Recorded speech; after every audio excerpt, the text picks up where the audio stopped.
It's like what was it? Any show that had some sort of Oh, like the Twilight Zone, maybe some Twilight Zone where there's stuff spinning.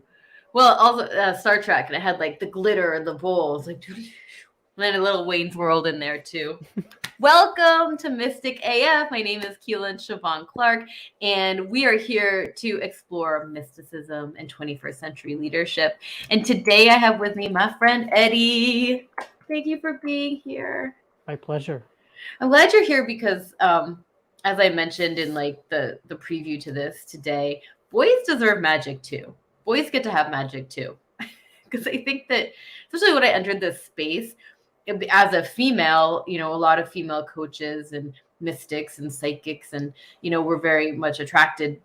I was attracting, and all of their programs were just for women and just an embodiment for women, which is amazing. Like we get to have that space.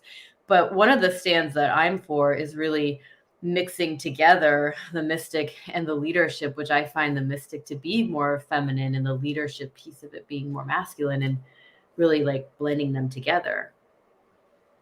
How do Why you not feel both? about that? Why not both? Yeah, right? Why label magic for feminine and Yeah, leadership for masculine? Because the shaman could have been anybody you're right. in prehistoric societies. It could have been. I mean, even now, the shaman can be a woman, could be a man, and Or it it, could be a non-binary. exactly. So even placing it in two categories limits it to Right. identity as being this or that. Yeah. The shaman being anybody in the collective who resonates with the mystical, the beyond ordinary, and Mm-hmm. also leadership. Leadership doesn't mean that it has to be a guy like the the king. I mean, yes, the very shaking his sword or spear. The dagger. Totally. It's anybody. It's anybody with the will and the desire to express that energy innate Yeah. within them. Yeah.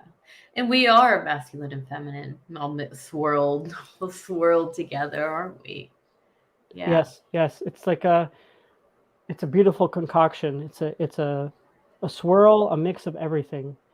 Yeah. And thinking about masculine and feminine doesn't limit it to man and woman, because I think that's maybe the error of modern thinking, is needing to placing think in boxes. I'm not going to say modern thinking, but the way that we've I call up it until 20th now. century thinking, like last Sure. century thinking, because there is a new way of thinking. There's a new dynamic that we're so lucky to be embracing. Yeah, and that dynamic actually is a very poignant reminder that placing things in boxes and categories is limiting and allowing itself to express. So the fact that we have non-binary, that we have ways of expressing sexuality that are counter to prior narratives, means that we get to be very open to understanding that, like, hey, you know what? The way that you are and you express yourself is is your experience, and there are other experiences to be open to. Yes. Yes. That's part of the mystic physique, isn't it? There's all kinds of mystery to be had. So I love exploring mysticism. I think it's really interesting, and it's very broad, right? Like there's a lot to be said about it.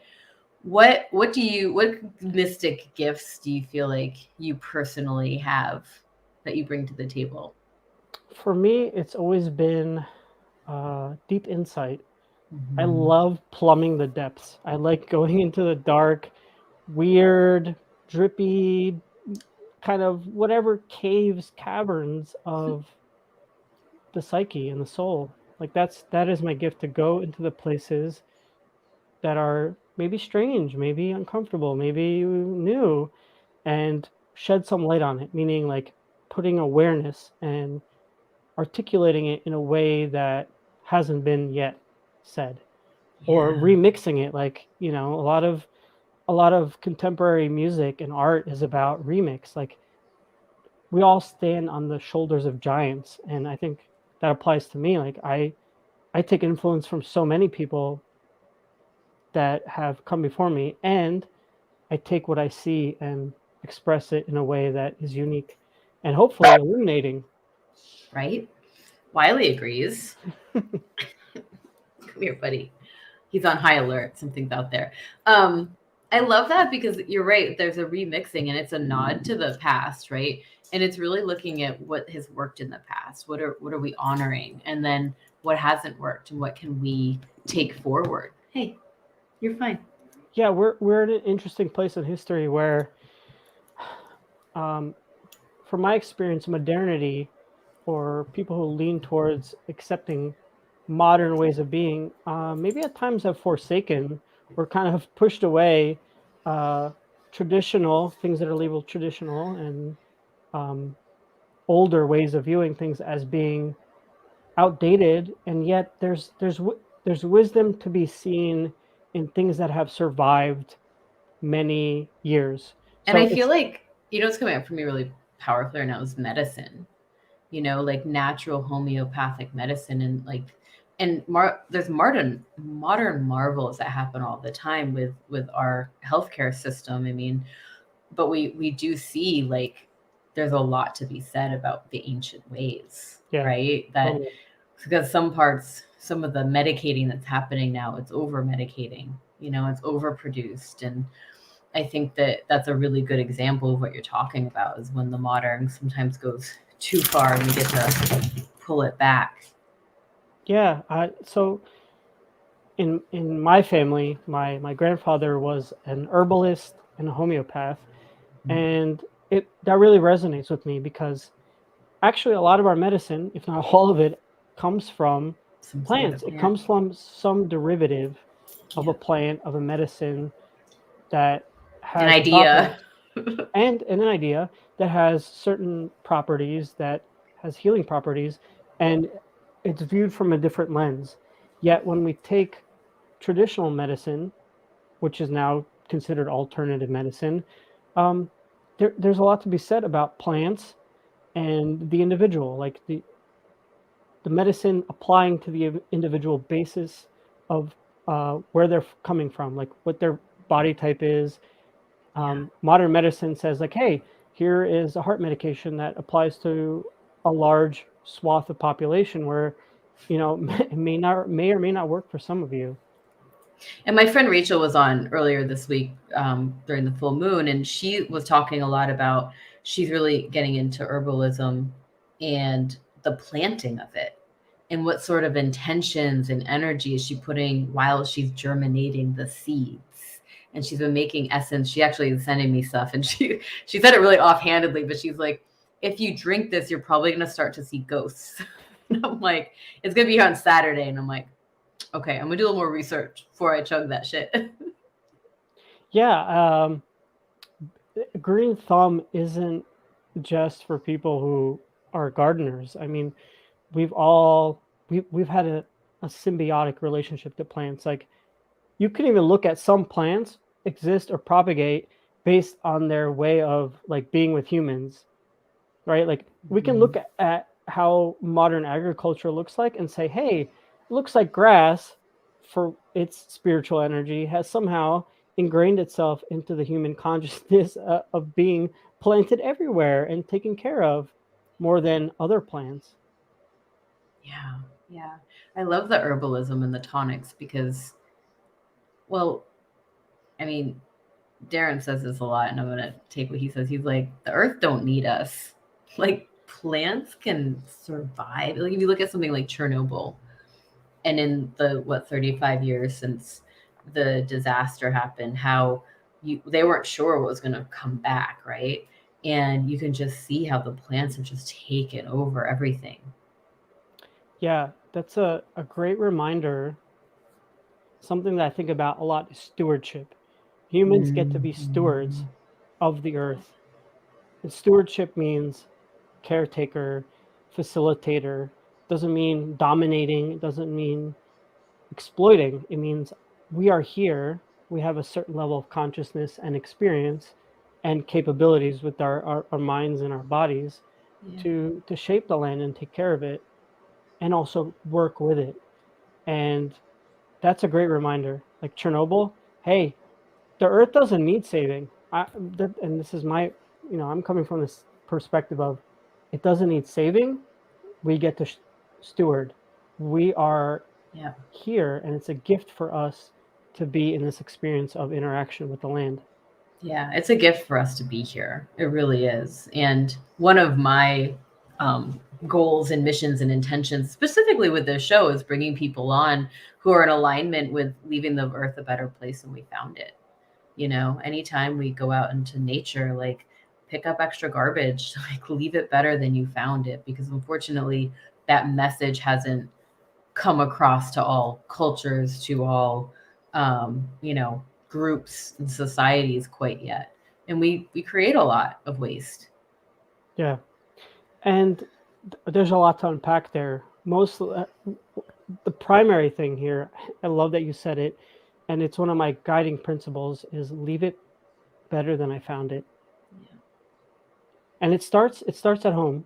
It starts with simple things, getting cleaned up, the yard, whatever. The people around you. The people around, yes, totally. The interactions, like, can I make this person's day better than before they interacted with me? Can I say something nice? Can I make them smile? Can I say something thoughtful? And it builds from there. Like, if that is a way of being in the world, imagine all of us being in a way oriented towards leaving it better than we found it, which means better not being defined by us, better being a way of that which receives from us our gifts. Yeah. Outside of us, even, you know? Yeah. I love that. And it's magic in itself, right? I think that sometimes there's this idea of magic, and it's, first of all, outside of us, and it's this complicated conjuring of and really it's just it's the essence. I mean, I want to say human essence, but because we're speaking about the planet, I mean, how fucking magical is our planet? It is. Um, how was magic defined by was it, I don't know if it was Asimov, that, I don't know, one of these science fiction writers, that said technology being indistinguishable from magic. Um, Magic is a way of interacting with reality that is intentional and empowering to the individual and the collective. And we've created so many mythologies around magic that can be both disempowering, but also disempowering from the sense like magic doesn't exist, or magic is a thing that is like the savior or is the solve in itself. The Where solve, that's a great way. Like it's outside of me, and it's this thing yeah, I need to grab and harness it, and but that's not true. no, magic is the dance of the individual with the universe, being in alignment and resonance with our environment. And I'd say heart comes to mind when I think about magic, because emotion is so important in magical practice and results. That which we are seeking to create, we are emotionally resonant with. Yeah. Yeah. And that's one of the things, damn, I know, right? Like freaking Eddie. You're magical in yourself. And I think that's one of the things I love about camera so much, is that no matter how much we want to bullshit or pretend, there's a resonance that's always underneath, and there's an energy that's always there that we can pick up on, even in like photographs or in someone's writing. I love being able to tap into that. I know, isn't Eddie's depth and wisdom freaking magic in itself? Like, these are the people I get to hang out with in my life, you guys. I mean, and attracting that. And all right, so a concept in magic is sympathetic magic, meaning like that which we are looking to create, we be that, like being that thing, and then yep. having this beautiful dance with the universe. I think sometimes what gets missed in traditional ceremonial magic, people don't understand, is like you're doing these actions and saying these things is about really alignment. Yeah. So being in resonance and being alignment it's a beautiful, dance tango with the universe, and that's magic, is Yeah. finding a way to connect deeply, authentically, and soulfully with it. Powerful. It's so powerful. Well, if someone out there is listening and they want to dig in a little deeper and create their own magic, how should they get started? Like what's Ooh. a practice that It they for can me tap into? so for me, meditation, and not meditation in the sense of like meditation in sitting and breathing and not having an idea of what it needs to look like. Maybe in the last several decades of American spirituality, there's been an idea about meditation needing to be clear your mind, and you have to be a monk mode, or all these words to describe something, but really beginning with understanding your mind and your body in a state of stillness and working from there. I think that's a good place to begin, because there's a lot of wisdom within us. I mean, all wisdom actually starts with us. Yeah. And a word that I absolutely adore and love and take to heart is gnosis. And this is from the Greeks. Gnosis is a knowledge that is coming from within us. That's where the Gnostics come from. That meant that knowledge of the universe and existence came from inherently within us. So if we're quiet, if we still the mind, still the body, we can really connect to an innate knowing that can never be read in a book, can never be said to us or heard through our sensory organs, because it comes from within us. Say it again.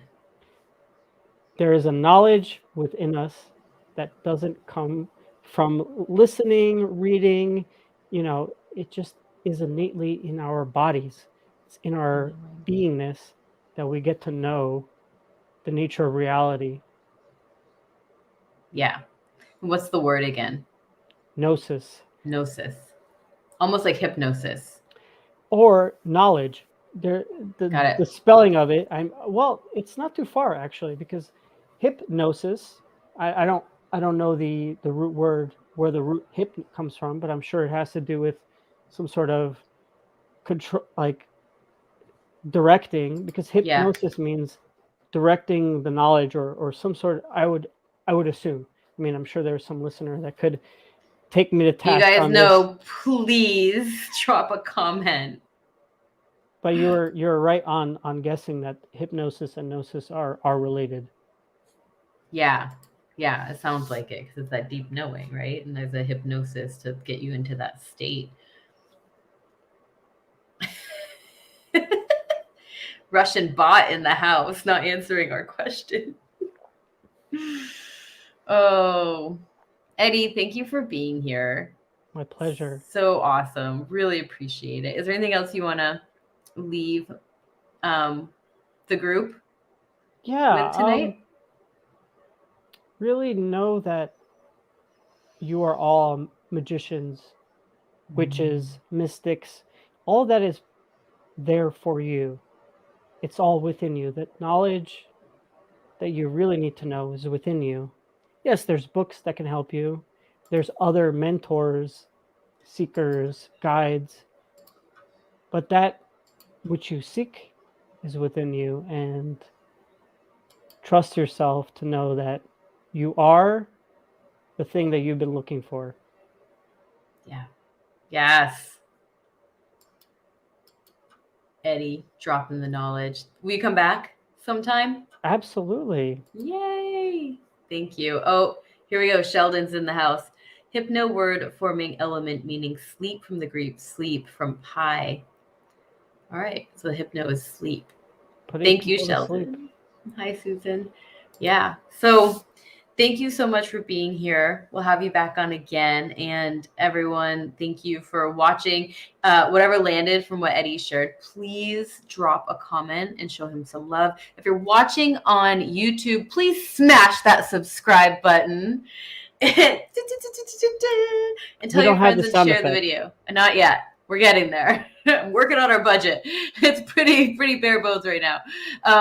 But if this resonated and you think it'll support someone else, please share them. Please let them know about this show as we continue to move forward. So thank you. Thank you for being your mystic AF selves. And I will be back tomorrow with another show. Thanks, Eddie. Deep bows. Thank you.